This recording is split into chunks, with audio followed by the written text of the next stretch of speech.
नेहा सेन। अब हेलो बच्चों, मैं नेहा सेन हाजिर हूँ आपके लिए 12th क्लास का सृजन विषय का पहला अध्याय संतवाणी। संतवाणी के अंदर हम 3 कवियों के बारे में पढ़ेंगे, कबीरदास जी, तुलसीदास जी और राजस्थान के प्रसिद्ध कवि कृपाराम खिड़िया के बारे में। तो सबसे पहले हम स्टार्ट करते हैं संतवाणी में पहले कवि कबीरदास जी के बारे में। कबीरदास जी, नाम तो आपने बहुत सुना होगा कबीरदास जी के बारे में, हर क्लास में आपने चैप्टर भी पढ़ाया होगा। तो कबीरदास जी का जन्म सन 1398 ईस्वी में हुआ और इनकी मृत्यु सन 1518 ईस्वी में हुई। कई बार हम पुस्तकों में देखते हैं तो सन या ईस्वी की जगह हमें विक्रम संवत या संवत दिया हुआ होता है। तो संवत और सन में केवल अंतर इतना है, अगर आप सन में 57 प्लस करते हैं तो आपको संवत मिल जाएगा, और संवत में से अगर 57 आप माइनस करते हैं तो आपको सन या ईस्वी मिल जाएगा। ठीक है। हिंदी साहित्य की ज्ञानाश्रयी शाखा के प्रतिनिधि कवि। अब यहाँ पर शब्द आया है ज्ञानाश्रयी शाखा। हिंदी साहित्य के अंदर बहुत सारे काल थे, उनमें भक्ति काल जो कि प्रमुख माना जाता है। भक्ति काल के अंदर 2 शाखाएं थी, एक तो ज्ञानाश्रयी शाखा। ज्ञानाश्रयी शाखा के अंदर निर्गुण कवि, मतलब जो किसी ईश्वर को नहीं मानते, किसी ईश्वर की पूजा नहीं करते, केवल आत्मा और परमात्मा में विश्वास करते हुए भक्ति रखते हैं। तो ऐसी शाखा के प्रतिनिधि कौन थे? कबीरदास जी। हिंदी साहित्य की ज्ञानाश्रयी शाखा के प्रतिनिधि कवि कबीर भक्ति काल के महान समाज सुधारक थे। उन्होंने समाज में व्याप्त छुआछूत, धार्मिक आडंबर, ऊंच नीच एवं बहुदेववाद का कड़ा विरोध करते हुए आत्मवत् सर्वभूतेषु के मूल्यों को स्थापित किया। अब उन्होंने अपने कविताओं के माध्यम से, अपने पदों के माध्यम से समाज में जो बुराइयां व्याप्त थी उस समय, जैसे छुआछूत, ऊंच नीच बहुत लोग मानते थे, धार्मिक आडंबर, धर्म के नाम पर होने वाले आडंबर जैसे मूर्ति पूजा का विरोध, धर्म यज्ञ, दान दक्षिणा जो होती थी उन चीजों का उन्होंने विरोध किया। ऊंच नीच, छोटे बड़े लोग जैसे शूद्र जाति के लोगों को लोग बहुत तुच्छ समझते थे, छुआछूत रखते थे उनसे। बहुत देर बाद कोई माता जी की पूजा करता था, कोई शिव जी की पूजा करता था। तो ऐसे उन्होंने बहुत सारे जो धार्मिक आडंबर थे उनका विरोध किया। और आत्मवत् सर्वभूतेषु, आत्मा ही सर्वोच्च मानी गई उन्होंने, और आत्मा से ही परमात्मा का मिलन होता है, वही सबसे महत्वपूर्ण उन्होंने अपने काव्य में माना। कबीर की प्रतिभा में अबाध गति व तेज था। उन्हें पहले समाज सुधारक, बाद में कवि कहा जाता था। आचार्य हजारी प्रसाद द्विवेदी ने कबीर को वाणी का डिक्टेटर कहा। आचार्य हजारी प्रसाद द्विवेदी भी हिंदी साहित्य के प्रमुख कवि और लेखक माने जाते हैं।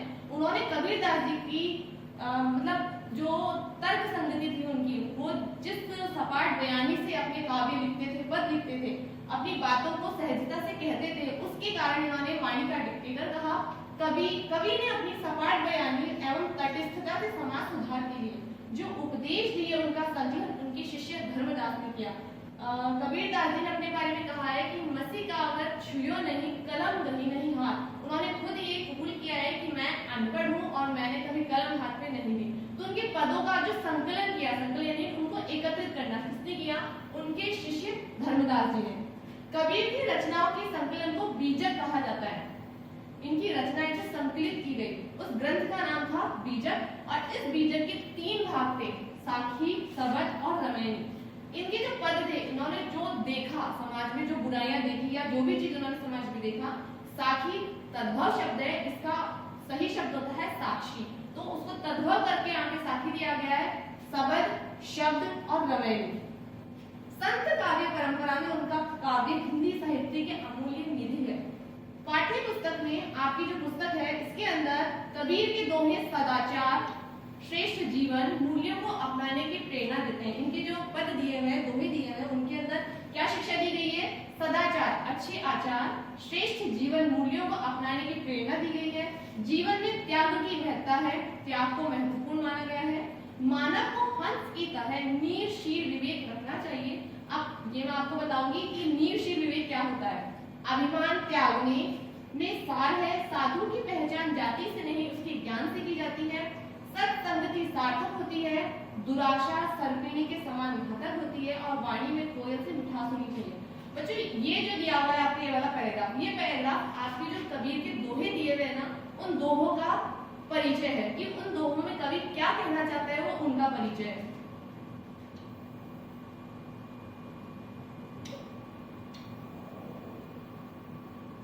लाइन दैट को नीचे इसके प्लस हाँ ये ऊपर से कर लो है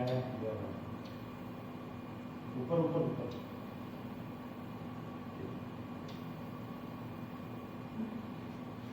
तो हम उनके दोहों के बारे में पढ़ते हैं, पदों के बारे में पढ़ते हैं। त्याग तो ऐसा कीजिए सब कुछ एक ही बार, सब प्रभु का मेरा नहीं निश्चय किया विचार। अब यहाँ पे कबीरदास जी अपने क्या वर्णन कर रहे हैं कि त्याग ऐसा करना चाहिए कि हमें एक बार में सब कुछ दे देना चाहिए। कहने का तात्पर्य ये है कि हमने अगर कोई चीज ध्यान में दी है तो हमें उसे किसी भी प्रकार का मोह नहीं रखना चाहिए। क्यों? सब प्रभु का मेरा नहीं निश्चय किया विचार, क्योंकि आपके पास जो कुछ भी है वो प्रभु का ही दिया हुआ है, और जब आपको प्रभु ने दिया है तो उसको देने में कैसा संकोच करना। इसलिए जो भी हम त्याग करते हैं उसे एक बार देने के बाद में उससे हमें किसी भी प्रकार का मोह नहीं रखना चाहिए, क्योंकि ईश्वर ने जो हमें दिया है हम उसे ही वो सौंप रहे हैं। सुनिए गुण की वार्ता अवगुण लीजिए नहीं, कि अब सुनो गुण की क्या महत्वता होती है, अच्छे गुण सद्गुण की क्या विशेषता होती है। कि सुनिए गुण की वार्ता, हमें गुणों के बारे में विचारना चाहिए, गुणों को ग्रहण करना चाहिए। कैसे गुणों को? अच्छे गुणों को। अवगुण लीजिए नहीं, अवगुणों को नहीं लेना चाहिए। कैसे? हंस क्षीर को गहत है, नीर तो त्यागे जाही। हंस जो होता है, आप उसे दूध में कितना भी पानी मिला के दे दो, वो केवल दूध को ही पिएगा, पानी को ऐसे कैसे ही छोड़ देगा। ऐसे ही हमें भी अपने विवेक को काम में लेते हुए सद्गुणों को ग्रहण करना चाहिए, ना कि दुर्गुणों को। तो यहाँ पर हंस कौन है? व्यक्ति को प्रतीक कर रहा है।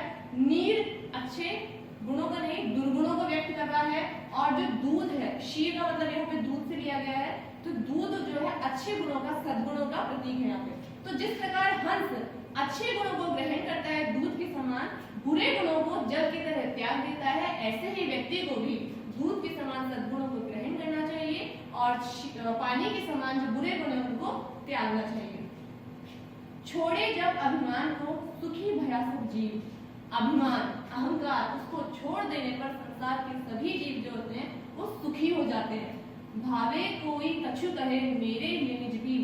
अब चाहे जिसको जो अच्छा लगे, कैसा भी उसके मन को लगे, मेरे मन में तो बहुत ही संतुष्टि हो रही है, संतोष हो रहा है, क्योंकि अहंकार रूपी जो माया जाल है वो चला जाता है, तो व्यक्ति पूरी तरीके से सुखी हो जाता है। संसार में ऐसा कोई भी व्यक्ति नहीं है जो अहंकार को छोड़ने के बाद में दुखी हो। तो यहाँ पर कवि ने यही वर्णन किया है कि जब अभिमान को व्यक्ति छोड़ देता है तो संसार में सभी सुखी हो जाते हैं, किसी के मन को अच्छा लगे या बुरा लगे, लेकिन मेरे हृदय को तो बहुत ही संतुष्टि मिल रही है। जाति ना पूछो साधु की, पूछ लीजिए ज्ञान। बच्चों, आपने घर में देखा होगा, बड़े भी कई बार इस पंक्तियों का बहुत प्रयोग करते हैं कि जाति ना पूछो साधु की, पूछ लीजिए ज्ञान, मोल करो तलवार का, पड़ा रहने दो ज्ञान। कि जो साधु व्यक्ति होते हैं, जो सज्जन होते हैं, उनकी हमें जाति नहीं पूछनी चाहिए, क्योंकि उनकी जाति से आपको कोई किसी चीज से लेना देना नहीं है। उनका किस चीज का महत्व होता है? उनकी ज्ञान का महत्व होता है। तो साधु की जाति नहीं पूछनी चाहिए, उसके ज्ञान का हमें देखना चाहिए कि उसमें कितना ज्ञान है। उसकी पहचान किससे होती है? उसके ज्ञान से होती है। मोल करो तलवार का, पड़ा रहने दो म्यान। तलवार को जिस के अंदर रखा जाता है उसे म्यान कहा जाता है। तो मोल किसका होता है? तलवार का होता है। मोल किसका होता है? तलवार का होता है। म्यान जो होती है वो बाहरी वेशभूषा होती है। तो बाहरी वेशभूषा देख करके किसी को अगर आप तोलते हो, किसी के अगर आप इमेजिन उसका साधुओं की जाति के बारे में हमें नहीं पूछना चाहिए, उनमें जो ज्ञान होता है उसका महत्व होता है। जैसे तलवार का मोल होता है, उसको जिसके अंदर रखा जाता है, जो म्यान होती है उसका कोई महत्व नहीं होता है, क्योंकि महत्व जो है वो आंतरिक गुणों का होता है, ना कि बाहरी वेशभूषा का होता है। तो यहाँ पर कवि ने यही दर्शाया है कि साधु व्यक्ति जो होते हैं, सज्जन व्यक्ति जो होते हैं, उनकी जाति के बारे में नहीं पूछना चाहिए, हमें उनका ज्ञान का उपयोग करना चाहिए, उनसे ज्ञान लेना चाहिए। जैसे ज्ञान का कोई महत्व नहीं होता है, महत्व किसका होता है? तलवार का होता है। नेक्स्ट देखिए, संगत कीजिए साधु की, कभी ना निष्फल होए, लोहा पारस परस्ते तो भी कंचन है। अब यहाँ पे कबीरदास जी क्या वर्णन कर रहे हैं? संगति का महत्व बताया है, सत्संगति का। कैसे कि संगत हमें किसकी करनी चाहिए? साधु की करनी चाहिए, सज्जन व्यक्तियों की करनी चाहिए। जो कि कभी निष्फल नहीं होती है। अच्छे लोगों के पास में आप बैठते हैं तो हमें अच्छी संगति मिलती है, बुरे लोगों के पास में बैठते हो तो आपको बुरी संगति मिलेगी। बचपन में आपने कहानी सुनी होगी सेब वाली की, एक पिता अपने बच्चे की बुरी संगति में पड़ जाने के कारण उसको सुधारने के लिए बाजार से बहुत सारे सेब लेकर के आता है और उन सेबों में सारे सेब बहुत अच्छे होते हैं लेकिन एक सेब उसके अंदर खराब होता है और बच्चे को ला करके देता है कि बेटा इसको जाकर के अलमारी के अंदर रख आओ। बच्चा भी सीधा साधा होता है, ले जाकर के सारे फलों की टोकरी को अलमारी में रख आता है। 3-4 दिन बाद में वो पिता अपने बच्चे को बोलता है कि जाओ बेटा वो जो मैंने आपको फलों की टोकरी दी थी उसको लेकर के आओ। जब वो बच्चा उन सेब से भरी हुई टोकरी को लेकर के आता है तो सारे सेब जो सहित है उस एक गलत सेब के कारण सारे सेब खराब हो जाते हैं। तो वहां पर उस बच्चे को संगति बताई जाती है कैसे बुरी संगति, अर्थात बुरी संगति कौन, वो खराब हुआ हुआ सेब। वो एक खराब सेब जो होता है पूरे सारे अच्छे सेबों को खराब कर देता है। वैसे ही हमें बुरी संगति को छोड़ करके अच्छी संगति को ग्रहण करना चाहिए। लोहा पारस परस्ते शोभे कंचनों है, लोहा जो धातु होती है वो पारस पत्थर के स्पर्श मात्र से ही सोने में परिवर्तित हो जाती है। वैसे ही व्यक्ति रूपी जो लोहा है, यहाँ पे व्यक्ति रूपी जो लोहा है वो साधु रूपी पारस रूपी साधु की संगति से भी सोने रूपी देह हमारी हो जाती है। मारी आशा सापनी जिन दसिया संसार ताकि औषध दोष है ये गुरु मंत्र विचार। अब यहाँ पर कवि ने दुराशा रूपी सांपनी सर्पिणी को बताया है कि हमें जो दुराशा है, गलत आशाएं हैं, मोह रूपी जो आशाएं हैं उनको त्याग करके क्या करना चाहिए, संतोष रूपी औषधि का प्रयोग करना चाहिए। यहाँ पे गुरु मंत्र बताया कवि ने कि आशा रूपी जो सर्पिणी है जिससे पूरा संसार त्रस्त है, जिसने पूरे संसार को डस रखा है, उसकी केवल एक ही औषधि है और वो है संतोष। अगर आपको संतोष है, संतुष्टि है तो आपको ये आशा रूपी दुराशा रूपी सर्पिणी जो है वो नहीं किसी भी प्रकार से त्रसित नहीं कर सकती। और इसे उन्होंने क्या बताया है, गुरु मंत्र बताया कि ये गुरु मंत्र है कि अगर आप में संतोष है तो ये संतोष रूपी औषधि जो है वो दुराशा रूपी सर्पिणी को नाश कर सकती है। अब इस वाले दोहे में कबीरदास जी ने क्या बताया है, मीठी वाणी का महत्व बताया है। कागा काको धन हरे कोयल काको देव मीठा शब्द सुनाए के जद अपनों करिए। कि कौवा, कागा यानी कौवा, कौवा किसका धन लेता है, किसका धन हड़ता है, और कोयल किसको धन देती है, ना तो कौवा किसी का धन हड़ता है लेता है और ना ही कोयल किसी को धन देती है। मीठा शब्द सुनाए के जब अपनों करिए, कोयल जो है मीठे शब्दों को सुना करके सारे संसार को अपना कर लेती है, लेकिन कौवा अपनी कर्कश वाणी के कारण हे दृष्टि से देखा जाता है। ठीक है, तो यहाँ पर कबीरदास जी ने मीठी वाणी का महत्व बताया है कि अगर आप मीठी वाणी बोलते हैं, अगर आप अच्छे वचन बोलते हैं तो इस संसार को आप अपना कर सकते हैं।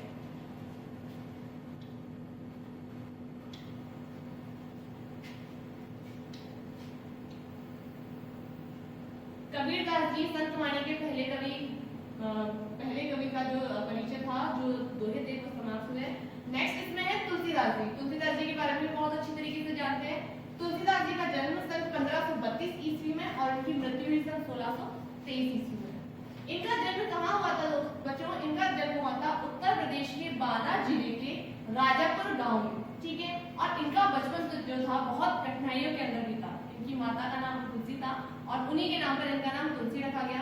इनके पिता का नाम आत्माराम दुबे था, इनके बचपन का नाम राम बोला था और इनकी पत्नी थी रत्नावली। ठीक है, रत्नावली से ये बहुत अधिक स्नेह रखते थे क्योंकि बचपन में ही ये अनाथ हो गए थे। इनकी माता और पिता दोनों का देहांत हो गया था। इनका लालन पालन इनकी नौकरानी ने दासी ने किया था और थोड़े दिनों के पश्चात जब ये 7-8 साल के हो गए थे तो एक गुरु नरहरिदास या उनको नरहरियानंद भी कहा जाता है, वो उन्हें अपने साथ ले गया। उन्होंने उनको शिक्षा दी और शिक्षा दे करके उनको थोड़ा ज्ञान दिया। ज्ञान जब उनको मिला उसके थोड़े दिनों बाद में इनका विवाह हुआ रत्नावली से, और रत्नावली से ये बहुत अधिक स्नेह रखते थे। लेकिन एक दिन रत्नावली द्वारा उत्प्रेरित किए जाने पर, प्रताड़ित किए जाने पर उनके हृदय में राम प्रेम जागृत हो गया।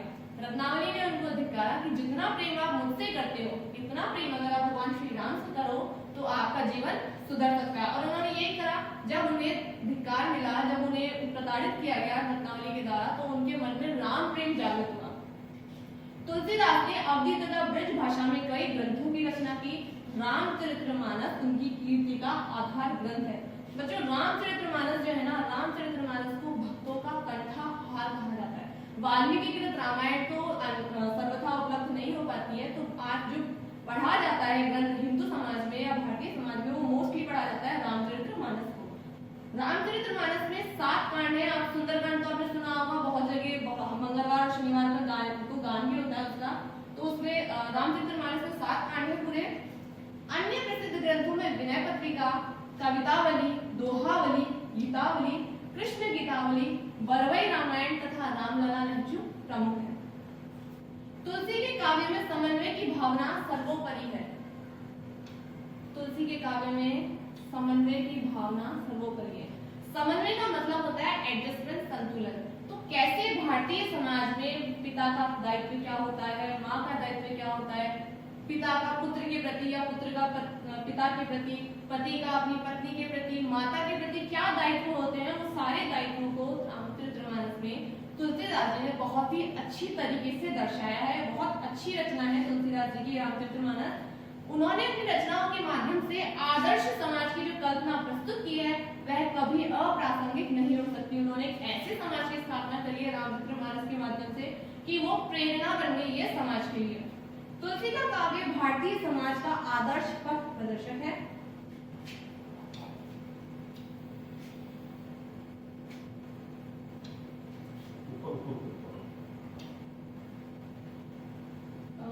तुलसी के दोहे मानवता की सीख देते हैं। काम, क्रोध आदि दुर्गुणों से दूर रहना चाहिए। मानव जीवन की सार्थकता परमार्थ में, परमार्थ का मतलब होता है दूसरों का हित करना, परोपकार करना। मनुष्य अच्छी संगत से अच्छा व बुरी संगत से बुरा बन जाता है, जैसा कि हमने कबीरदास जी के दोहे में भी पढ़ा था। सबसे हिलमिल कर रहना चाहिए।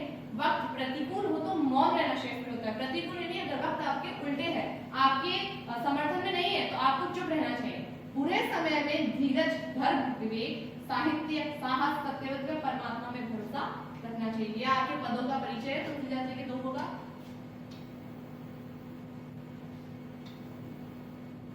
काम, क्रोध, मद, लोभ, रत, गृहासक्त दुख रूप, ते किमि जाने रघुपति ही, मूढ़े परिभव कूप। अब यहाँ पर कवि ने काम, क्रोध, मद यानी अहंकार, लोभ, इन सब चीजों में जो व्यक्ति आसक्त रहता है, मतलब उसमें उनका बहुत ज्यादा मन लगा हुआ रहता है और वो गृह में आसक्त रहते हैं, घर में आसक्त रहते हैं, ऐसे लोग दुख में घिरे हुए रहते हैं। उनको दुख के अलावा कोई और चीज नहीं मिलती है।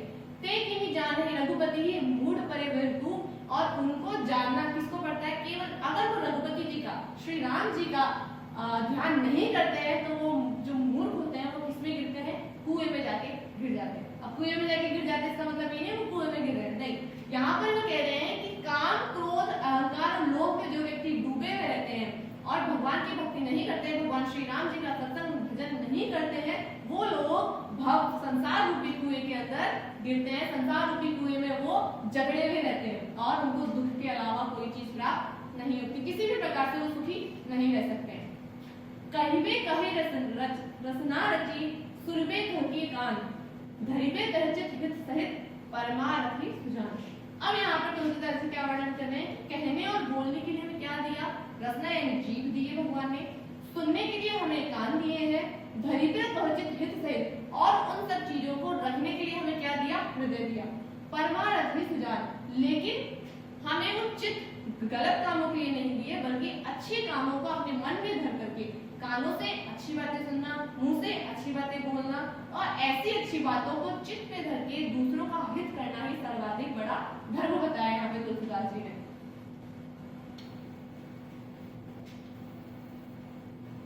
नेक्स्ट है तुलसी भलो सुसंग ते, पोच कुसंगति सोई, नाओ किन्नरी तीर अति, लोक विलोक हुई। अब जैसे कबीरदास जी ने सत्संगति का महत्व बताया था और वो महत्व बताया था साधु की संगति को, और साधु की संगति किसके समान बताई थी? पारस पत्थर के समान, ठीक है। तो यहाँ पर भी तुलसीदास जी ने क्या कहा है कि तुलसी भलो सुसंगति, कि अच्छी संगति से पोच कुसंगति सोई, कुसंगति वाला व्यक्ति जो होता है वो भी अच्छा बन जाता है, सत्संगति को ले लेता है। जैसे जो लोहा होता है, अगर उसको अच्छी संगति मिलती है, किसी अच्छे हाथों में पड़ता है, तो वो नाव बन करके क्या करता है? नदी जैसी बड़ी नदी होती है उसको भी वो पार कर जाता है। लेकिन अगर वो गलत संगति में पड़ता है, धारदार हथियार बनता है या ऐसा कोई हथियार बनता है, तो तो वो दूसरों का नाश करने में कहा जाता है। तो सत्संगति से जो लोहा नाव बनकर नदी को पार कर लेता है, वही लोहा बुरी संगति के हाथ में लगकर, बुरे हाथों में लगकर हथियार बनता है और दूसरों का नाश करता है। तो तुलसीदास जी ने यहाँ पे किसका महत्व बताया है? अच्छी संगति, सत्संगति का महत्व बताया है।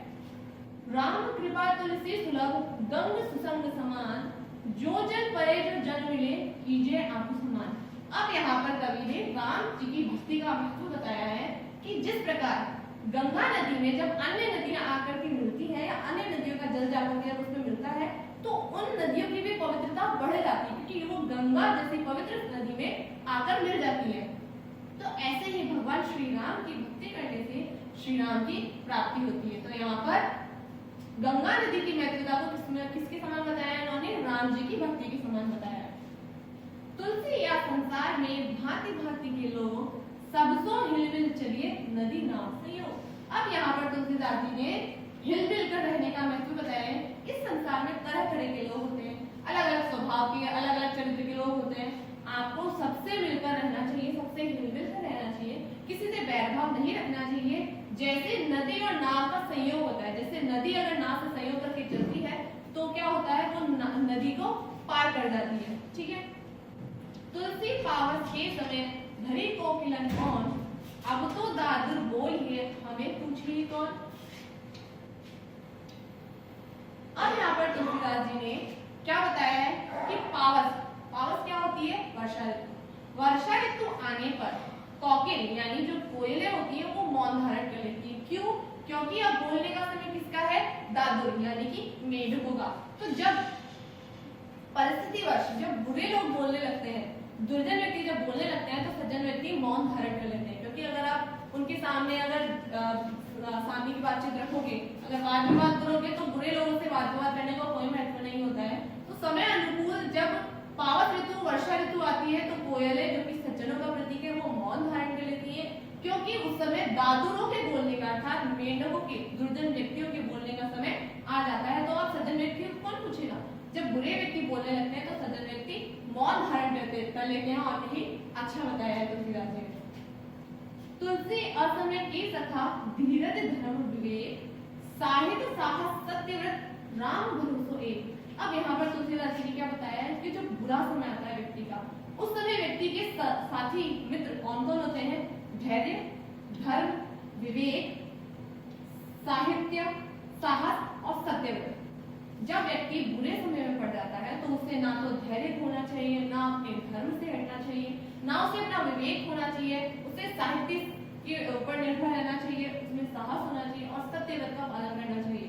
और इन सब के ऊपर अगर आप विश्वास रखते हो, इन सब का पालन करते हो, तो आपका जीवन किसके भरोसे हो जाता है? भगवान श्री राम के भरोसे हो जाता है। और जब भगवान श्री राम के भरोसे आपका जीवन है तो किसी चीज की चिंता आपको करने की आवश्यकता नहीं।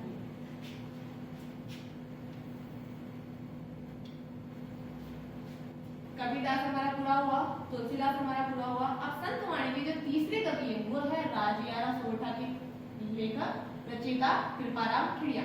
अब तुलसीदास जी का जन्म कहाँ हुआ था? उत्तर प्रदेश में। कबीरदास जी का जन्म दिल्ली के पास हुआ था।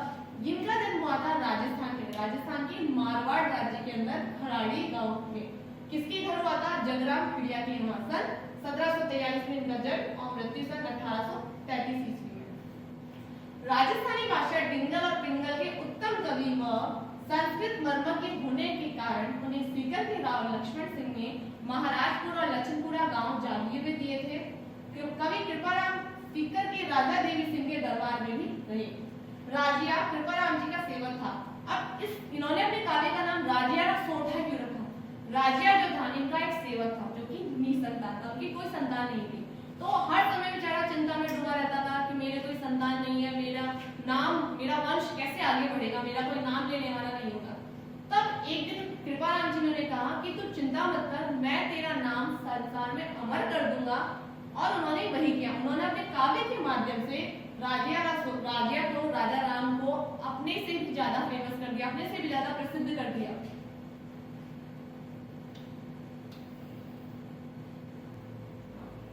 ठीक है। अब यहाँ पर कवि ने क्या बताया है? हर सोरठे के अंदर उन्होंने किसको संबोधित किया है? राजा राम को। राजा राम को उन्होंने राज्य कहा है अपने काव्य में। अब सोरठा, दोहा तो ना कहानी, निबंध, एकांकी, उपन्यास और कथा, क्या बोलते हैं उसको,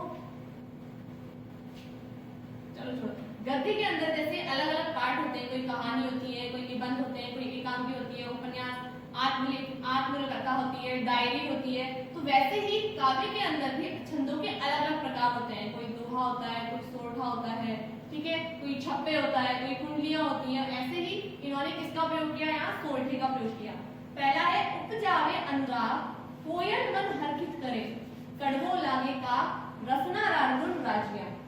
अब यहाँ पर कृपाराम जी ने किसका महत्व बताया, मीठी वाणी का महत्व बताया कि उपजावे अनुराग, कोयल जो होती है अपनी मीठी वाणी से मन को हर्षित करती है और लोगों में अनुराग यानी कि प्रेम उत्पन्न करती है। कड़वो लागे का, लेकिन कौवा जो होता है वो कर्कश वाणी के कारण कड़वा लगता है। तो यहाँ पर किसका महत्व बताया आगे, रसना रागुण राज्य की, ये सब जीवा का ही, वाणी का ही गुण होता है राज्य। काली घड़ी कुरूप कस्तूरी कांटा तुले, शक्कर बड़ी स्वरूप रोड़ा तुले राज्य। अब यहाँ पर कृपाराम जी ने राजा को संबोधित करते हुए कहा है कि हे राजा राम, काली घड़ी रूप जो कस्तूरी होती है, कस्तूरी एक कस्तूरी नाम का मृग होता है जिसकी नाभि में पाई जाती है, द्रव्य सुगंधित द्रव्य होता है। तो उसको देखने में बहुत गंदी सी होती है, काली सी होती है, काली घड़ी रूप बहुत कुरूप होती है, काली सी होती है, लेकिन उसको किसमें तोला जाता है, जिसमें सोने चांदी के आभूषण तोले जाते हैं, ऐसे तराजू में उसको तोला जाता है। क्यों, उसके गुण के कारण, बहुत महत्व वाली चीज होती है। और वही शक्कर जो कि बहुत सुंदर होती है, सफेद सफेद होती है, देखने में बहुत अच्छी होती है, लेकिन वो अपने गुण के कारण पत्थर और लोहे से जो पार्ट होते हैं उनसे तोले जाने वाले तराजू में तोली जाती है। तो यहाँ पर बाहरी जो सुंदरता होती है उसका महत्व व्यक्ति जो कवि है उसने कम बताया है, और जो आंतरिक गुण होते हैं उनका महत्व कवि ने यहाँ बताया है। डूंगर जलती लाए जोवे सारो भी जगत, पर जलती निज पाए रति ना चिड़चिड़ा दिया। अब यहाँ पर कवि ने क्या कहा है कि हे राजा राम, पहाड़ के ऊपर जलती हुई आग सबको दिखाई देती है। पहाड़ के ऊपर जब आग जलती है तो वो सबको दिखाई देती है, लेकिन खुद के पैरों के नीचे जो आग लगी हुई होती है वो किसी को दिखाई नहीं देती है। अर्थात जो व्यक्ति दूसरों के अंदर दोष ढूंढते हैं, दूसरों के अंदर बुरी चीजें ढूंढते हैं, वो व्यक्ति अपने अंदर नहीं झांक कर नहीं देखते कि हमारे अंदर कितनी गलतियां हैं, हमारे अंदर कितना दोष छिपा हुआ है। वो अपने दोषों को छोड़ करके बाहरी जो दुनिया है उनके दोषों को ढूंढने के अंदर लगे हुए रहते हैं। मतलब री मनवार चुपके लावे चूरमो, बिन मतलब मनवार राम ना पावे राजे। अब यहाँ पर कवि ने स्वार्थ सिद्धि यानी अपने मतलब का जब काम होता है तो व्यक्ति कैसे मनवार करता है। देखो, मतलब री मनवार जब व्यक्ति का काम होता है, जब उसे अपना स्वार्थ सिद्ध करना होता है तो वो चुपचाप ला करके आपको चूरमा खिलाता है, अच्छी अच्छी चीजें खिलाता है, अच्छे अच्छे पकवान खिलाता है। और जब स्वार्थ पूरा हो जाता है, जब उनका काम निकल जाता है तो वो आपको राबड़ी भी नहीं पिलाता है। राबड़ी नॉर्मल सी चीज होती है कि जब उसका अपना काम निकालना होगा तो वो आपको चूरमा ला के खिलाता है, और जब उसका काम पूरा हो जाता है तो वो आपको राबड़ी के लिए भी नहीं पूछता है। मुख ऊपर मिठियास घट माही खोटा खड़े, इसरा रू इखलास राखी दे नहीं राजिया। अब यहाँ पर कवि ने उन लोगों के बारे में बताया है, कहा है कि हे राजा राम, वे व्यक्ति जो ऊपर से तो बहुत अच्छी तरीके से बात करते हैं आपसे और अंदर खोट भरा हुआ रहता है और अंदर आपके बारे में बुरा ही बुरा रखते हैं, ऐसे लोगों से किसी भी प्रकार की प्रीति नहीं रखनी चाहिए। ऐसे लोगों से तो दूर ही रहना चाहिए। जो लोग मुख पे तो आपकी बुराई करते हैं और पीठ पीछे आपकी बुराई करते हैं, ऐसे लोगों से हमेशा दूरी बनाए रखनी चाहिए। साचो मित्र सचेत कहो काम न करे किसो, हरि अर्जन रेके व्रत कर हाथियों राजवे। जो सच्चा मित्र होता है, कवि ने यहाँ बताया कि हे राजा राम, जो अच्छा मित्र होता है वो आपके कहने पर कोई भी कार्य करने के लिए तैयार हो जाता है। जैसे यहाँ पर इन्होंने अर्जुन और कृष्ण की जो मित्रता है उसका उदाहरण दिया है कि जैसे अर्जुन की मित्रता के कारण भगवान श्री कृष्ण सारथी बन करके उनका रथ हाँकने के लिए तैयार हो जाते हैं, ऐसे ही जो सच्चा मित्र होता है वो आपके कार्य को करने के लिए हमेशा तत्पर रहता है। हिम्मत किम्मत होए बिन हिम्मत किम्मत नहीं, करे ना आदर कोई रथ कागजी राजिया। अब यहाँ पर कवि ने हिम्मत का महत्व बताया कि हे राजा राम, जो कीमत होती है वो किसकी होती है? हिम्मत की होती है, साहस की होती है। बिन हिम्मत कीमत नहीं, बिना साहस के कोई कीमत नहीं होती है। करे ना आदर कोई, उसका कोई भी आदर नहीं करता है। जैसे रद्दी कागज की कोई वैल्यू नहीं होती है, कोई महत्व नहीं होता है, ऐसे जो व्यक्ति साहसहीन होते हैं, पराक्रमशील होते हैं, ऐसे व्यक्तियों का भी कोई महत्व नहीं होता है, वो रद्दी कागज के समान। धन्यवाद, आपका पहला पार्ट कंप्लीट हुआ। दूसरे पार्ट को लेकर के